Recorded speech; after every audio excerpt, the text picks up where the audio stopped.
سوال پرحاشیه ازت بپرسم. ای بابا، کدوم یکی از بازیگرای مرد سینما دوست پسرت بودن؟ آها، ایوا چی شد یهو؟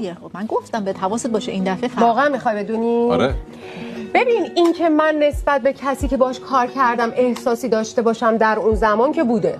یعنی فیلم بازی می‌کردی عاشق طرف می‌شدی همون موقع؟ اونجوری که تا اون حد نه، ولی ببین من یادمه که فیلم‌های اولم خب خیلی نقش مرد به اون شکل نبود، ولی سر آتش بس خب من و رضا اون زوجی که داشتیم کار می‌کردیم و اون فیلم ناخودآگاه خیلی ماجرا برامون جدی‌تر شد که خیلی احساس نزدیکتر و عاطفی‌تری نسبت به هم پیدا کردیم. حالا از این ساید من نمیدونم، شاید یهو رضا بیاد بشینه بگه نه من خیلی از تو متنفرم، ولی من این احساس داشتم. ولی سینا یه چیز جالب بهتون بگم، من کلاً به دلیل اینکه خیلی فیلم الان یعنی که با بهرام اونو جواب دادن، حساب نکن الان اینجا متوقف نکن صحبت. بهرام هم همینطور بود. با بهرام سرش راستی بهرام قبل‌تر هم بود، سرش شور عشق بود و ما خیلی جوان‌تر هم بودیم. شور عشق اصلا یکی از فیلم‌های خیلی آره بهرام رو خیلی دوست داشتم، خیلی احساس خوب و نزدیک.